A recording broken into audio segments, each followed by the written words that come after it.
I am such a people person that it's all about the people for me. And then the rest of it is making sure that people around the table with me are a lot smarter than I am. And that's really how I approach investing. Hi, this is Shauna, the CEO and founder of Fuel Talent. One of the things I have loved most in my 25-year recruiting career has always been the stories that people tell. Stories of leadership, career choices, company ideas, and team building. My inspiration for starting the What Fuels You podcast came from being curious about people's lives and wanting to help share their stories. What path brought them to this place? What decisions did they make that led to failures and successes? Who influenced those decisions, and what lessons were learned along the way? I hope you enjoy the What Fuels You podcast. Today's guest on the What Fuels You podcast is John Staenberg. John has been an active venture capitalist for over 30 years, serving as a general partner in 3 funds, managing over $250 million. As an angel investor, John has made over 250 investments. Currently, he is focused on building Agate Hound Fund, a fund for search funds. This asset class is relatively unknown, but has shown exceptional performance over the past 40 years. Additionally, he spends his spare time working on his vineyard in Argentina, Hand of God Wines. Welcome, John. Good to see you. Amazing to see you. I know we were like kind of yakking about this before we started recording, but I have to say, this is selfishly like the best part of doing this podcast is I get to see people mostly that I know, but some that I don't know. And in your case, we've known each other for a very long time, but I very seldom get one-on-one time with you. So this is great. Yeah, I feel, however, I'm not going to get the questions I have for you, but that's fine. You can ask as long as they're not like private or weird or too vulnerable. I'm just kidding. You can ask me anything. All right. Well, we'll see how it goes. Oh, yeah. You can ask me anything. Okay. I'm hitting you with rapid fire. Rapid fire. Mr. Hand of God Wines, which I have to say, incredible wine. Which wine is your favorite wine? Of mine or in the world? In the world. You're a wine guy. So aside from yours. The standard answer is the wine I'm drinking right now. I'm sure this is not like the first person who's asked you this question, I'm guessing. No, but really, like, no, but I don't really know a lot about wine. Like, what regions are the best? Obviously, you love Argentina, but like, where else? And are you red or white? Yeah, so no and no. I love wine. I love the culture of wine. I love the people in the wine industry. And I'm not a golfer, but vineyards are a close substitute for beautiful places. I've never seen an ugly vineyard, right? This is true. Right. So, and I plan trips around biking and hiking through vineyards and wine tasting. It's so fun. I love it. Can you please invite me? I want to go. You're invited. I love it. I'm in. I'm totally All right. in. What is the best concert that you've ever attended? The first concert I ever attended, Bruce Springsteen, when I was 16 years old, the week that he was on the cover of both Time and Newsweek, if people still remember those magazines, in Omaha, Nebraska. And my parents took me because they said, oh, here, this guy's coming to Omaha. We should go see him. And it changed my life. The boss. I love it. The boss. 4.5 hours. Like, who does that? Amazing. Yeah. Those are good parents. Yeah. Your parents sat through it. I love that. So I know you've been an angel investor, venture capitalist. Now you're doing search funds, which I'm excited to learn more about and get into. But I guess, what are 3 qualities that would describe you as an investor? Curious. I know that's not really the 3 you're looking for, but curious. And also, I am such a people person that it's all about the people for me. And then the rest of it is making sure that people around the table with me are a lot smarter than I am. And that's really how I approach investing. That's super smart. But how do you assess what kind of smart are you talking about? Well, it depends on the situation and what we need and what gaps need to be filled in, right? When I was doing venture, very often I'm not a technical person. So I knew I needed that help. And so that would be one thing. But there's so many different kinds of smart, Shauna, as you know, that I just want to make sure that those areas are covered in the whole deal. And that's one of the reasons I love search funds, which we'll talk about later, because it's completely different in an approach around the people that I love it so much. Yeah. Oh, I can't wait to hear about it. I'm super curious also. So are you still doing this ticket stub thing? Can you tell me for half a second? I had to throw it in there because I'm curious, what's the ticket stub that you're most, like your most coveted ticket stub? So ticket stubs are a little different than an original piece of art, for example, because ticket stubs, some of the value is in the collections. So for example, if you had every Super Bowl ticket stub ever, that's a very valuable collection. If you had every World Series ticket stub ever, that's incredibly valuable. So So what do you have? I have, for example, every home run that game from every home run that Mark McGwire hit when he hit 70 home runs, and the same for Barry Bonds when he hit 73 home runs, as an example. I have some 50,000. It's all sports ticket stubs, and I love ticket stubs, and I'll tell you why. And by the way, sports are a big part of my life and one of my passions. And it also has to do with the name of my fund in search funds, which we'll Oh, talk about. But anyway, I love sports ticket stubs because, of course, they're being replaced, as we all know. And they are an original form of art in their own way. And they mark a moment, they mark a drama, they mark bringing people together. And I don't think there's yeah. anything else quite like that. So And where do you keep these ticket stubs and how much could you sell them for? And are you selling them? well, no, I've never sold one. I bought a lot. And I don't honestly know the answer to that question. My daughter was like, Dad, when you're gone, what are you going to do with those ticket stubs? How much are they worth? Right? Are they worth? I mean, do you Yeah, know I the assume answer? they're worth tens of thousands, if not more. And they're in Wow. a storage locker, which of course, probably just my monthly payment for all these years, probably is Yeah, net it's a zero. wash. Yeah, it's a Yeah, it's like a wash. wash. That's so funny. And so do you attend all of these or you just buy No, the no, ticket no, no, stubs? no, no, no. Because of course I didn't attend every game that Mark McGwire hit his home Oh run, but yeah, because yeah. right. But I have people out there who collect these for me, and I'll just get random mailings from people with like That's a so cool. stack of ticket stubs. And I have people who I'm in their will. If they pass away before me, I get all their ticket stubs. And That's so cool. That's awesome. I know you're a world traveler. What's one of your favorite places that you've visited? well, I'm kind of passionate over the top right now about Portugal, and don't say everyone else is too. I've been doing it for a while. I'm working on my golden visa. It's funny. When I was 12, Shauna, my mother put me on a train with my friend Kevin Sketter from Omaha, Nebraska, two of us, no adults, 12 years old, to take a train to New York City. And I think that's what set the seed of an idea that I'm a traveler and the world's amazing. We should just go see it. So every year, first of all, I visit a different place, a new country. I've been to over 100 countries. And it is my jam. It is my heroin. It's my crack. I love it beyond anything I can imagine. And I feel such urgency. I got to go see all these incredible places. What's on your list? First of all, I have a teenage daughter, and there's so many places I want to go with her that I haven't been. The Galapagos, safaris in Africa, right? There's so many cool places.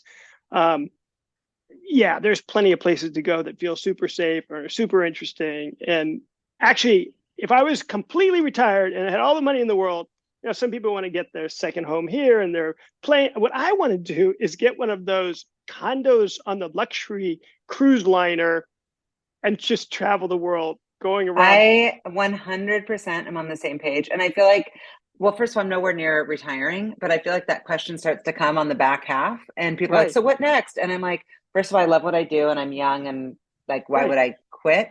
But if I Same. was crazy rich, I do not want a second home that I'm like kind of strapped down to. The opposite. I want to travel the world, everywhere in the world.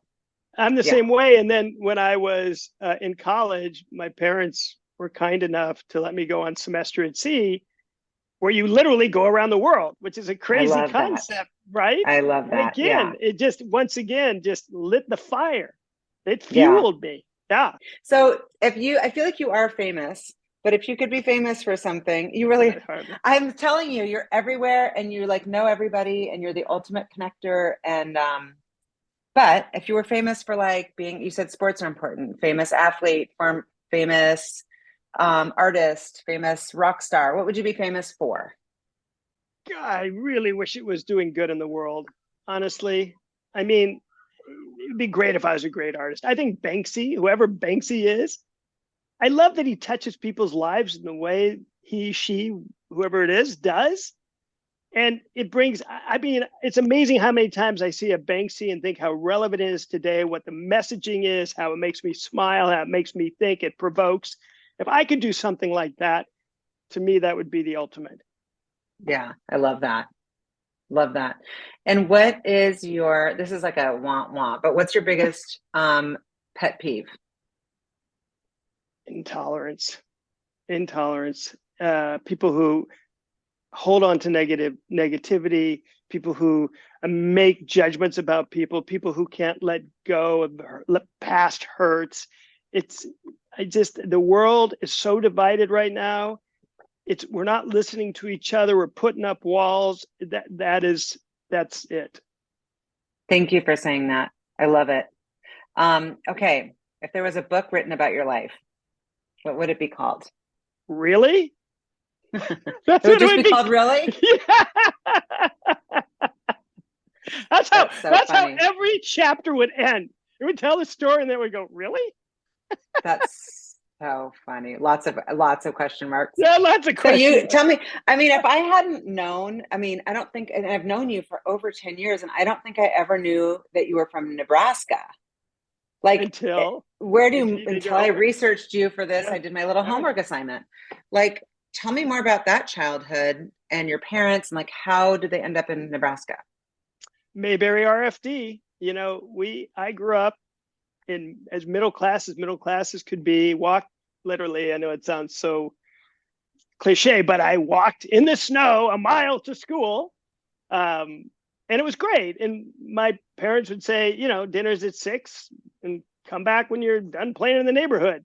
And we left the keys in the car in the ignition, and the doors were open, and it was fantastic. I mean, honestly, how things have changed. I know.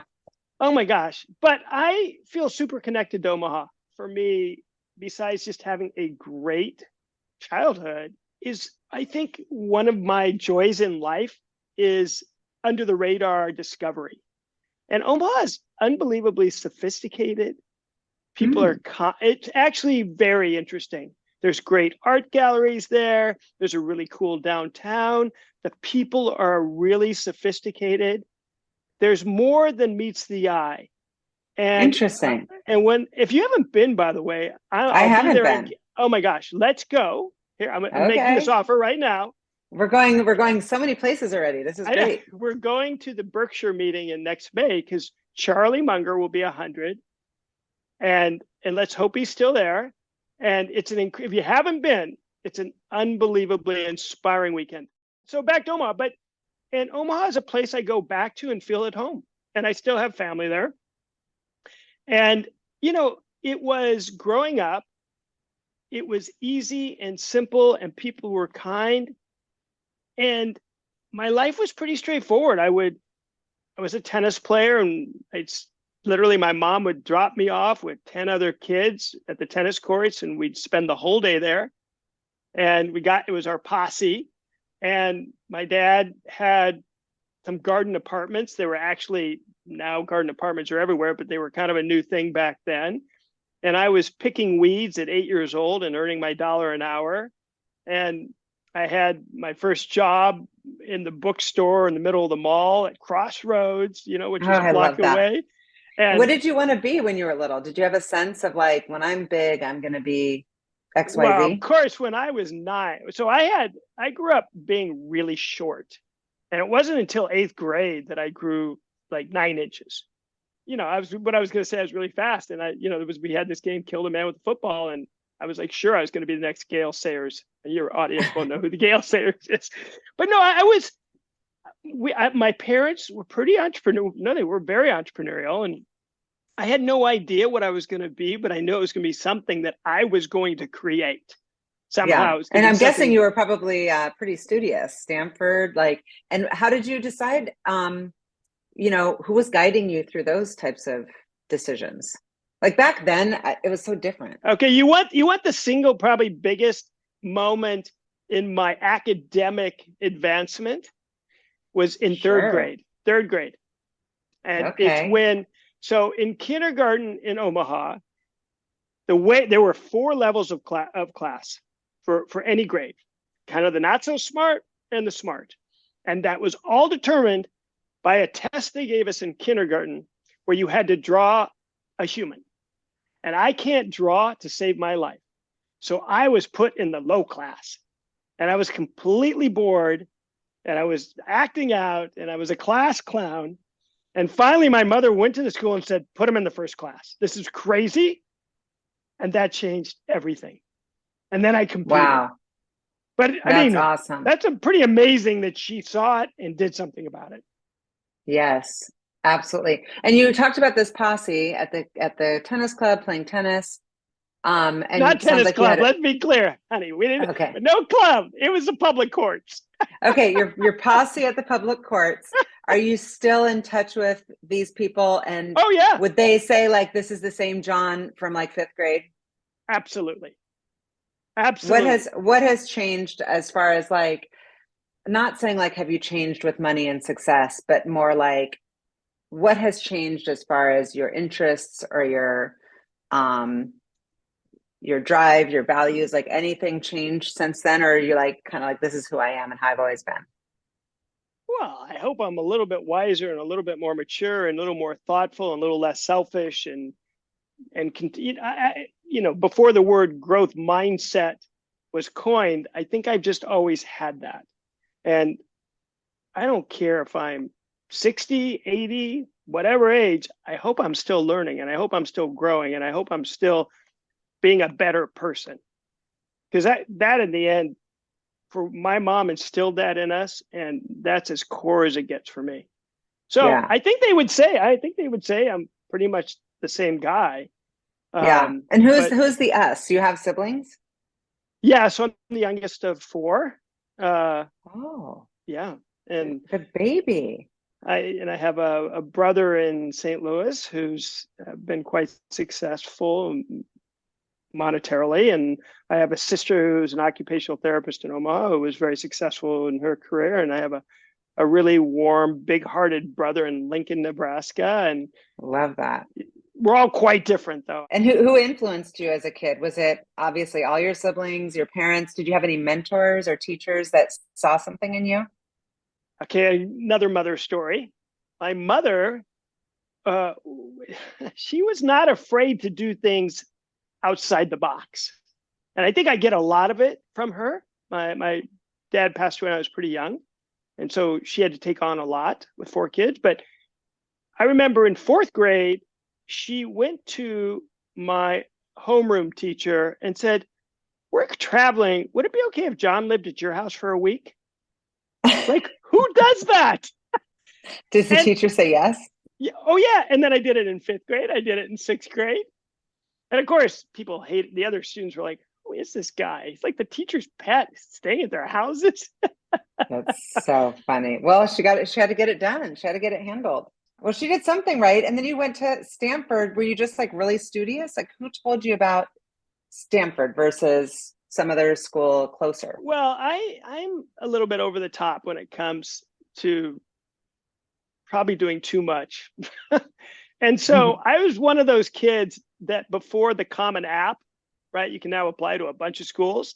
Back then, you actually had to handwrite or type, and the questions were different. I applied to 13 different schools, which was insane. I don't know why I did that.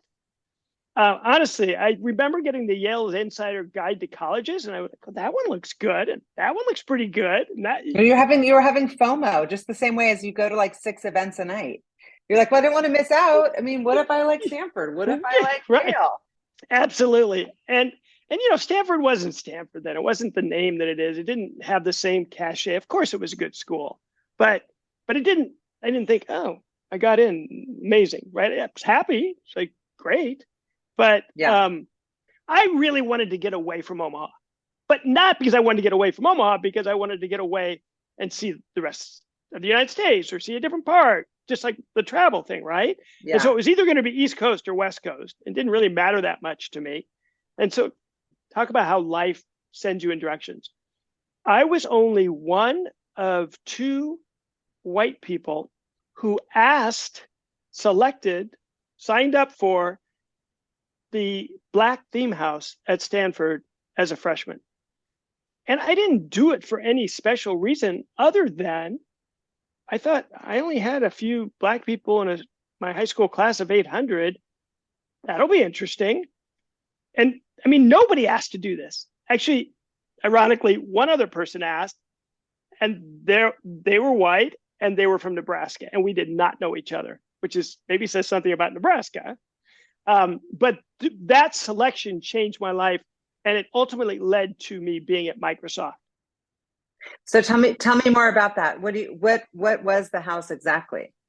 Well, so they had theme houses. They had the Hispanic theme house and the Asian theme house and different theme houses, Do they right? still have that?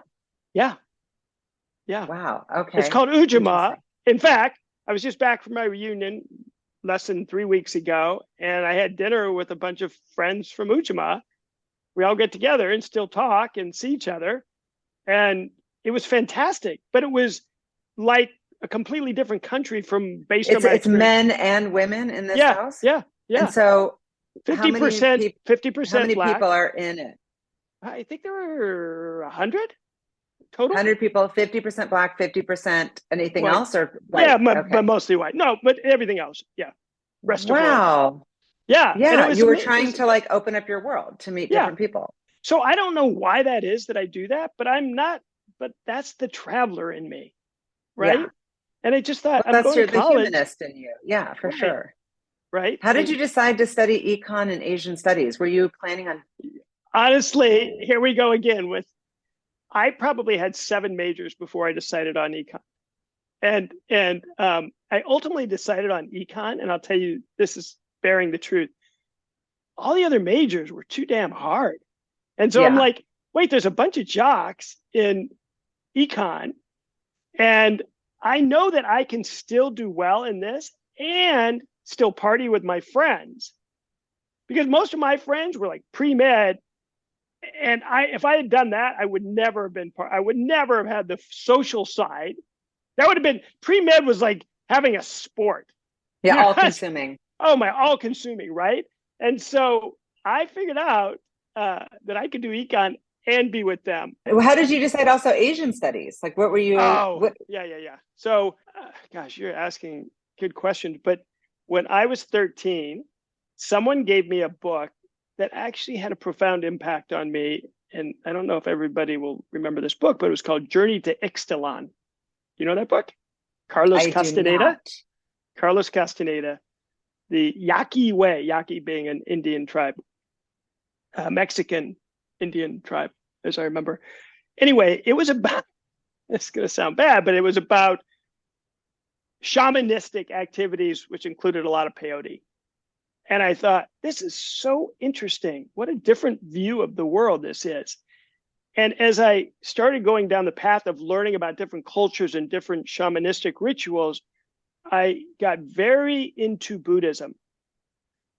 And Buddhism took me to Asian studies. Yes, I was very interested in China and interested in all things around Asia, but that was my gateway from a book at age 13. Wow. Fascinating. So it's interesting.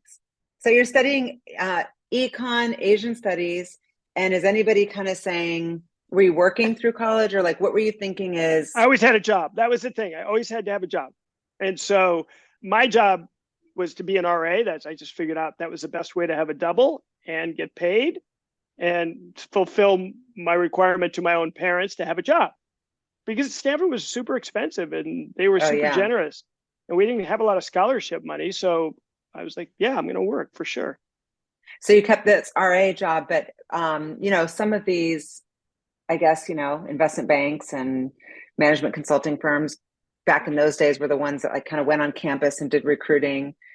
What was your game plan? And what was, I'm researching you and I'm thinking, okay, so he starts in tech, then he gets into venture, now he's got a vineyard. Like you're kind of touching a lot of different things. And as a parent, I'm sure that you talked to your daughter about this. None of us knew what the hell, at least I didn't know what the hell I was No going to do. way. Unless you're No like way. thinking I'm going to be a doctor and I'm going to medical school. Right. You just kind of like, it's this like, especially with our personalities, it's just people that you meet. So what led to your first job out of school and what was it?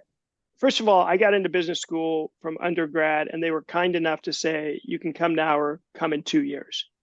And they generally said 2 years is better because then you have some experience to play off of for the context of the classes, right? And so once again, I did what I always seem to do, which is, where else haven't I lived? So my first job, my first job was a volunteer, like a Peace Corps volunteer in Asia. So I lived in Taiwan. But when I got a more normal, quote unquote, job, I came back and I said, I've never been in Dallas. I guess I'll just find a job in Dallas. And so I found a job in Dallas and lived in Dallas for a year, which was different and interesting. But then, as I said, they allowed me to come back to business school.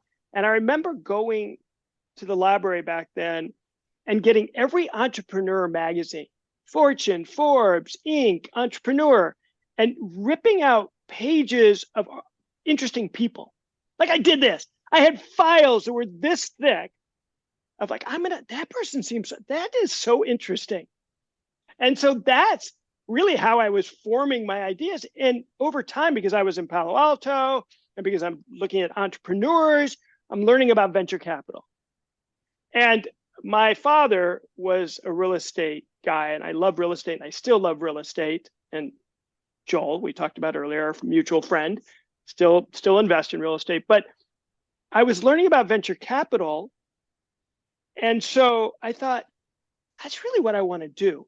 And then my other white friend from Ujamaa said, why don't you come to Seattle, where he was working, and we'll interview you and see if you like it. And if you do, there's a little software company named Microsoft, and we'll hire you. And I thought, it's a free trip to Seattle. I've never been to Seattle, following my theme of going new places, and had the most intense, wonderful, smart interviews I'd ever experienced in my life. And they were hard cases, and I liked digging in with them and kind of arguing about it and trying to figure things out. And I thought, what's the worst that can happen? I'll do this job, and if it doesn't work out. And I always view life. That's a major mode of thinking for me. What's the worst that can happen? Right? I feel very comfortable. I'm going to land somewhere. And if you take that view, then everything's open to you. Right? 100%. That's so powerful. I love that. And so I went to Microsoft, and within my first couple of weeks, I went to a venture capitalist in Seattle, Woody House, and there weren't that many venture capitalists back then. And I said, Woody, I think what I really want to do is venture. And he said, I want you to work somewhere for 3 to 5 years where you have to actually implement things, see that they work, hire and fire, and then go and do venture, because you'll be and make so you a much better better investor. Absolutely. Yeah, absolutely. And so that was kind of the path. And after right around 5 years, I went back to Woody and said, okay, I took your advice. I'm going to go figure this thing out and do venture. So timeline wise, not that we need to get too into this, but I'm just like now personally curious. So you did Microsoft and then Stanford MBA? No, the opposite. The other way around. You flipped it. Okay, so then you did the Microsoft, but a lot of people just, they get those golden handcuffs at Microsoft. And I meet with people as a recruiter all the time who are, right. 20 years in, whatever it is, and they kind of can't leave. And there is that little window. Did you just knew, like, this was my game plan. I'm going to go back to Woody. Yeah, I'm not a good big company person. I don't really love the rules. I don't really love a lot of structure. Yeah. I knew that. Interesting. I knew that. How would you describe that culture? You didn't have a ton to compare it to, but obviously you've been in this ecosystem in Seattle. Tenacious culture. Smart, competitive. They hired for that. That's what they. Well, I knew nothing about tech. I knew nothing about marketing, really. Mm-hmm. But is that what you did there, marketing? Yeah. We created the corporate marketing group. We created a lot of things that they needed the infrastructure for this. it was very collegial. You felt like it was almost a fraternity. Of course, there were some women, not that many, to be honest, but there were some. But it was like hardcore. We're all on the same page. We're going after. We're going after Word Perfect. We're going after Lotus 1-2-3. We're going after Oh my Nobel. God, remember Word Perfect and Yeah, Lotus? yeah, Wow. of course, Old of school, course. old school. Interesting. And so if you had to, I'm guessing that you're the kind of person who doesn't look back and say coulda, shoulda, whatever. No. I'm more just curious though, if you had to go back and talk to your younger self, undergrad at Stanford, is there anything that you would have done differently or that you wish somebody had told you about those first, few years, jobs? Would you get an MBA again? Yeah, I think getting an MBA if you go to a good school, and I do think it matters, to be honest, because I just had my reunion for business school as well. It just happened to coincide that they both were this year. It's the people. I'm still inspired by my classmates, and we're still close. And that we did this thing called glimpses, where eight different people gave a 10-minute talk, and extraordinary journeys and extraordinary people. And people felt like this was the best one yet. And so, one of my core themes in life is there's two types of people: those that give you energy and those that suck energy. Like And Celestine Prophecy. Did you read that book? I did, yes. I love that book. Yeah, and so I just get so much energy out of the people I met in business school, and I'm inspired. I still am inspired.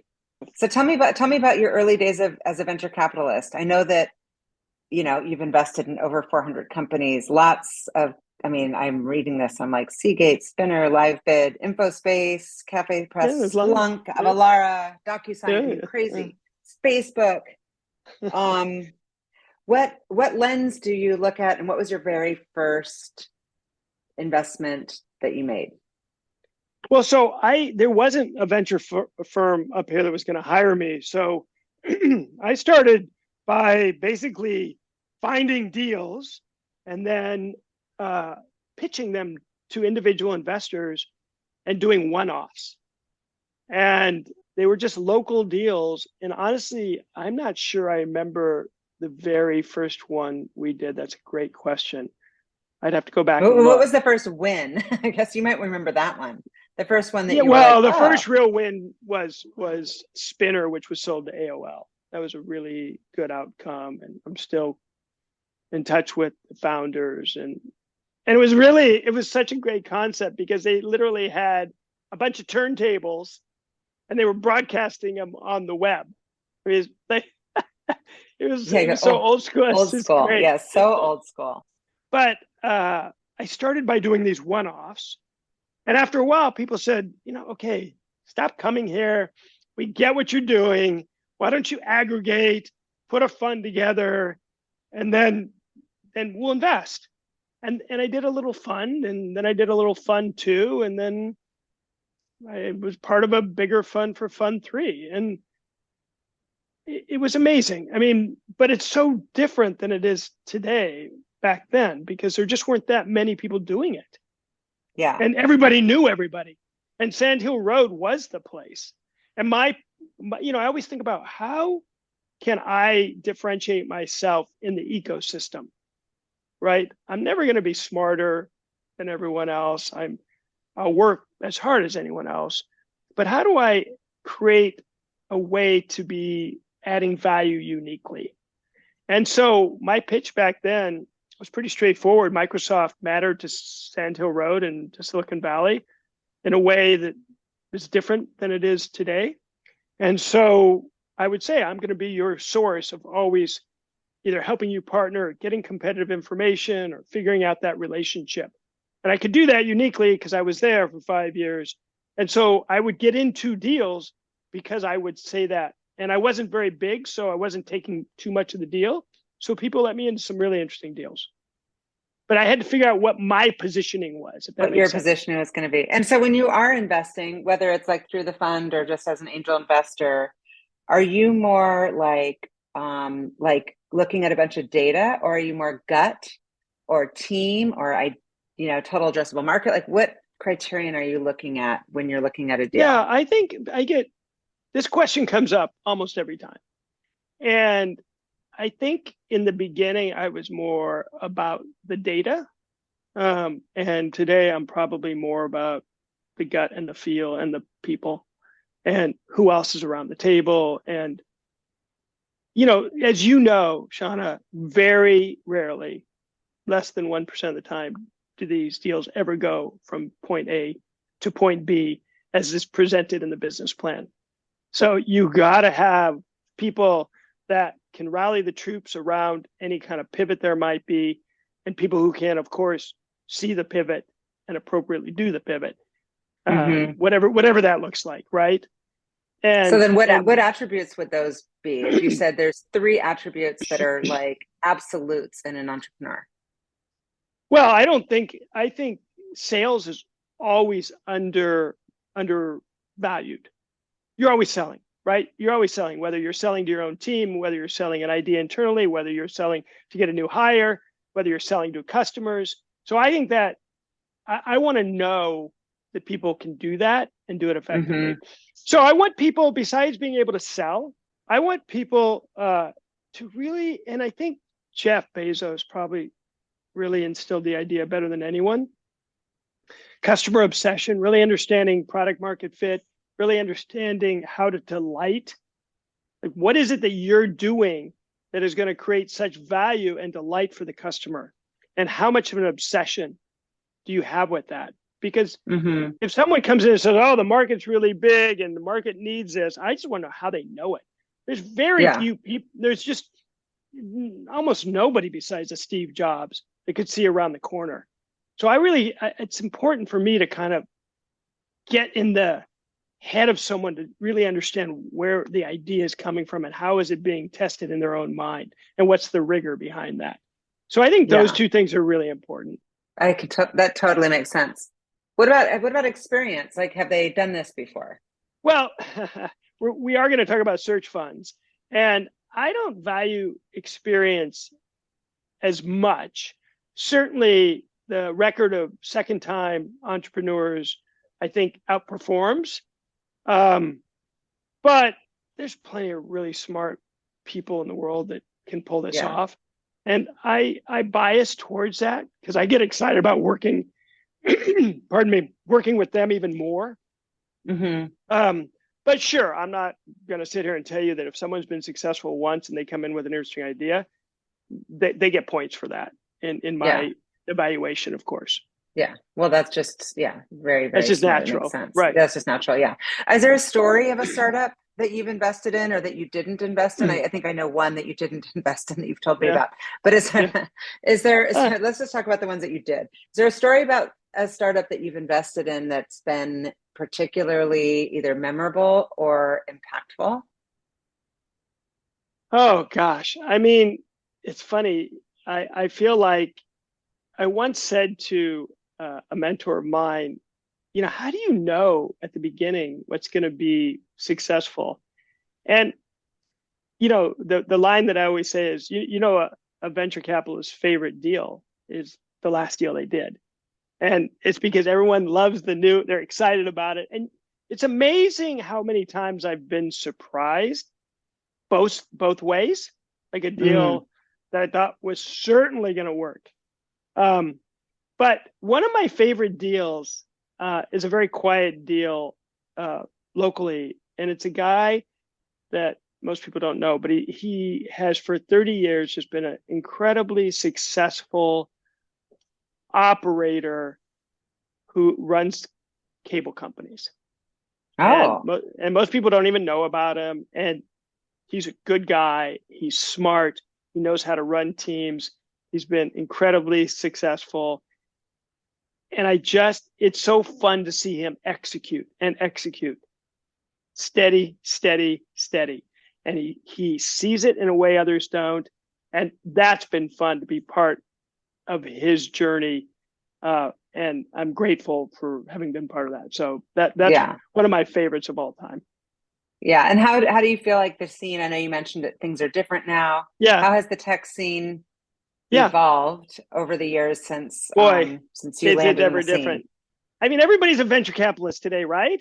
It's kind of crazy. And I literally remember trying to explain to my mother, hey, I'm going to go do this thing called venture capital. And I'm not sure she ever really got it. And when I went out to sell it, people didn't even know what venture capital meant, right? Yeah. Now, of course, Same with everybody recruiting. knows. I've been in recruiting. Next year's 30 years. And people are like, recruiting, like for the army? I'm like, no, recruiting for companies, or just like a headhunter. People are like, what's that? And now everyone's a recruiter. Everyone's a And everyone's a headhunter. recruiter, right? Yeah. And Yeah. so what's happened, what I've come to realize is with venture, it's often a misalignment of interests. And I'll give Mm. you one small example of that. I've done a fair amount of angel investing. As an angel investor, you take the most risk. And yet, once it goes institutional, they don't care about you. Yeah. You get diluted Right. and you're You out. get Yeah. diluted or crammed down or pushed out, or and yet you took all the risk. That's not an alignment of interest. Okay. Or what about the case in venture when a company has raised a bunch of money and the company has been run into the ground? They've lost all the money. Everyone has been fired except the founder or CEO, who they say will pay you a couple $1,000,000 if you just stay on to see this thing to its final exit. Wait, what? That doesn't seem like alignment of interest. So I'm always feeling like I don't know that venture is the best risk reward outcome that I can do. And because it's gotten noisier, and because there's more investors, and because it's gotten faster and everything is, hey, take it now or see you later, I just don't like playing in the sandbox as much as I It used to. totally makes sense. I was going to ask you because, I've had a lot of exposure in different ways to venture, and a lot of friends are in venture and like incredible human beings. But just like anything, in recruiting, there can be reputations of like, ugh, a recruiter, same type of thing Right, with of venture, course. like, oh, they're the guy that's going to blah, blah, blah. Like, and it so does not align with who you are, who I am, like your personal values. Right. And at this stage, well, first of all, you got into search funds, which is super freaking cool. But also, you have a position of life of like, you know what? I want to really love and be passionate about what I'm doing and feel good about it. And so that's great that you, have stayed curious and stayed engaged and connected to yourself enough to know, like, I'm going toward this now. Yeah, I would say it is extremely important for me to be doing things that more align with my values, and and also to add value and to really feel Mm-hmm. like what we talked about earlier is where can I complement the rest of the people around the table. And I just wasn't feeling that I was very good at that anymore for a variety of reasons, including when I started doing venture capital, it was a serial rollout of new technologies. Today, it's a tidal wave of new technologies. There's 25 new technologies. I just simply, I'm not smart enough to do it. And I can't keep up, and I'm not going to have the same energy. I'm not going to have the same learning. And on the other side, the founders aren't very interested in hearing what I have to say. Honestly, it's a different mindset. There's a certain arrogance almost. And Mm, so that's I too said, bad. That's interesting. it's really interesting. I know so many people who 55 to 65 who are so smart, who they're not being asked for their opinion. It's as if their That's wisdom, crazy.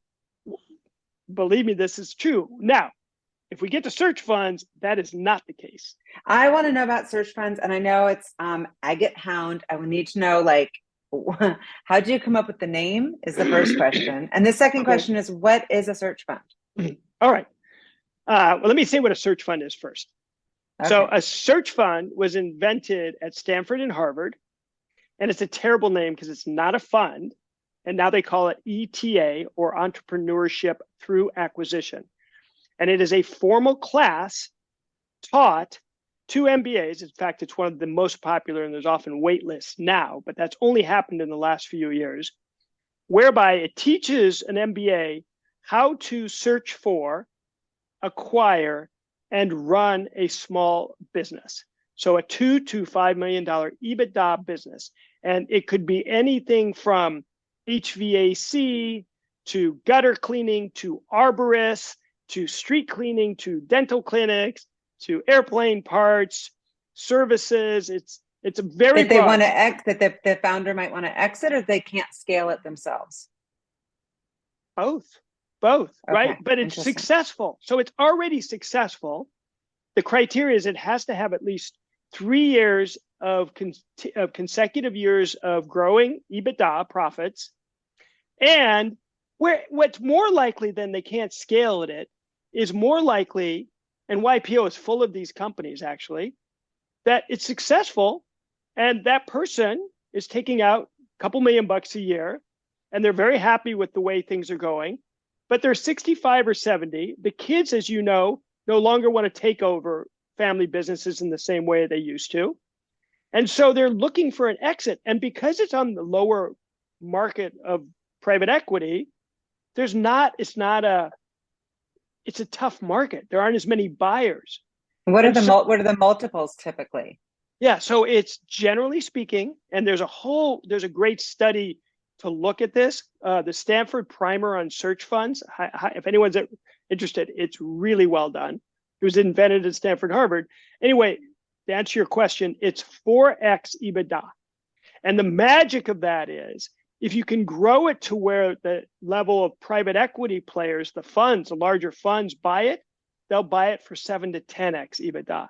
So not only are you organically growing a company, but you're also getting a multiple expansion in there as well. And okay, so hold on, because I'm listening to this and I'm not selling my company, but I'm listening through that perspective so that I can really understand it. So pretend I'm doing 2 million EBITDA and then it's 3 million next year, 4 million the year after that. You're saying I could sell it for 4 times EBITDA, but then what's the 7 part? Yeah, so if a searcher buys it at the 4 times, they hope to grow it to say 8 or 9 or 10 to sell it to the funds. There are just not very many PE funds at this level. It's too small for the funds. But there's a lot. So does the original owner stays on until that happens? No, generally no. There's a transition of 1 to 3 years. And there's an earnout associated with its continuing to work. But the MBA from Harvard, Stanford, or other schools takes over to run the company. I see. And how much experience do these MBAs? No, they don't have a ton. They don't. That's the amazing thing. And everyone always says, how could they possibly do it? And that's the magic. And the magic is it's a playbook and it's a nuanced answer, but it's because unlike venture, and I'm going to compare a lot, there's complete alignment in search funds. Remember we were talking about alignment? Here, you have not a bunch of rounds of financing. When you have a bunch of rounds of financing, the last money in, right? So you don't have that. There's usually 1 round. Secondly, the people who are teaching the playbook at Stanford, Harvard, MIT, blah, blah, blah, are also investing in their students. They're also coaching and mentoring. And the cap table is 10 to 12 investors who have been doing this for 20 or 30 years, who all coach and mentor, and who roll up their sleeves and are talking. And here is where we talked about the 60-year-old giving advice. They want advice because they know they haven't run something like this before. And the investors are mostly made up of people who have successfully run a company and who are now investing in this. So it's like a YPO group or a mentor or like Vistage for that MBA student. Fascinating. And so is it true that it typically is like in the 35% range of IRR? Yeah. So the 40-year return is net 36%. Wow. Over 40 years. And nobody's heard about this.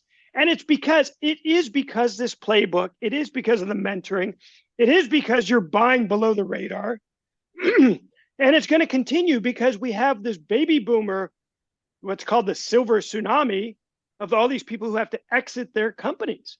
I have a couple in mind, and this is what's coming to mind. It's a well-run business in that it's like it's always been done this way. We know how it's run, but there's not a whole bunch of information that's really transparent. It's all like in the mind of the owner. Like I'm just thinking of some seasoned owners who might run a $30-40 million business. Right. But it's a shit show. It's sausage. But it's a shit show. And so what type of analysis or assessment of the culture, of the systems, of the processes, and all of that, the customer list, and goes into that before? All of that goes into that. There is a whole playbook, and I keep using that word, around due diligence and quality of earnings and who you talk to and how you get the seller to be part of the transition. This is all a playbook. There's hundreds and hundreds of these deals that have been done, and they're just taking best practices. Now, to be fair, it doesn't always work, but it works more times than it doesn't. And it's not like venture where it's just an idea on the back of an envelope and a valuation that makes 0 sense.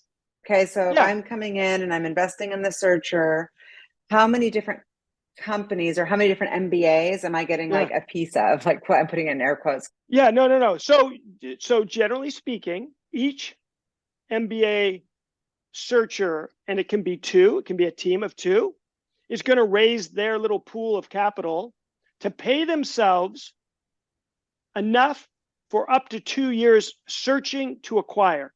So they may pay themselves $150K, and they've got it from 10 or 12 investors. And if they don't find a company to acquire in 2 years, they're out. And what happens to the money? It's lost, but it's a small amount. It's a option. So I'm going to invest in searcher A, in Sally, and Sally, I put in $50,000. If Sally finds something to acquire, Sally comes back to me because I was in the original and says, would you like to put $1 million in this? So I've had the best interview you can imagine for 2 years, unlike venture, because I've been talking to Sally every couple of weeks. Sally's smart. Sally's really does what she says. She's coachable. Like I've learned about Sally. So not only am I now knowledgeable about the deal, I'm really knowledgeable about the entrepreneur. But this is you, the managing director of Agate Hound. This isn't me, the investor in Agate Hound. So this is going to get slightly confusing. So if you don't get it, tell me. Search fund's a bad name. It's not a fund. So let's call them searchers.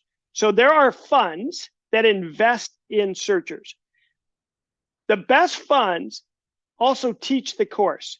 So not only, so they're seeing their best students, they're investing in some of their best students. Then they have this 2 years where they're acquiring. So they really know the student. Okay. Yes. So that fund invests in 25 searchers.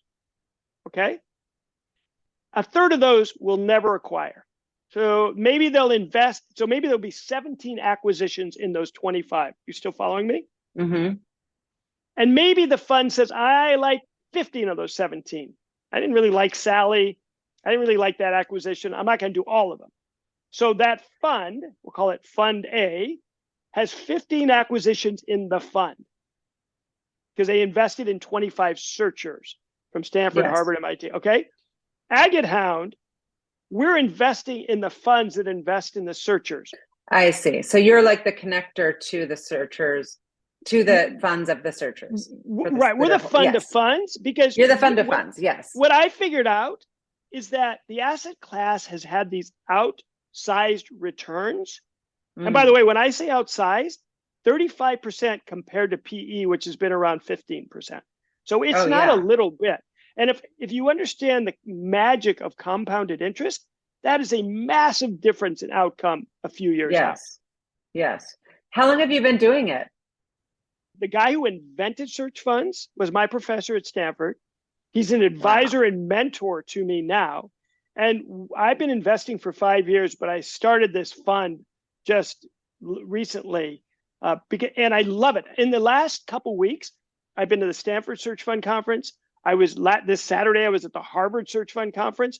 And tomorrow at 6 a.m., I'm going to the Chicago booth Northwestern Search Fund Conference. And what's amazing is 11 years ago, 2 schools taught search, Stanford and Harvard.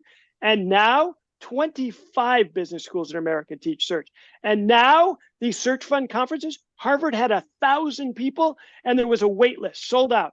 Stanford, 600, sold out. I mean, it's a thing and it's having a moment, and you are going to hear a lot about it. And it's so fun. I'm not surprised that you're right at the forefront of it. And I'm guessing there are competitors. Well, there's more money coming in. There's more funds. There's no other fund of funds that I'm aware That's of. what I'm guessing. Are there other fund of funds? Not yet. And because we're a small fund, it's nobody would really want to do this.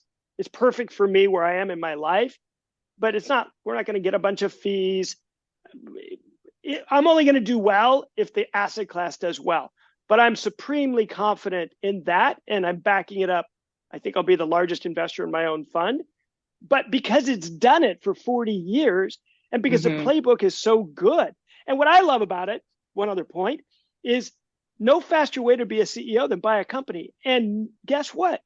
For people who are underrepresented, women, people of color, no glass ceiling.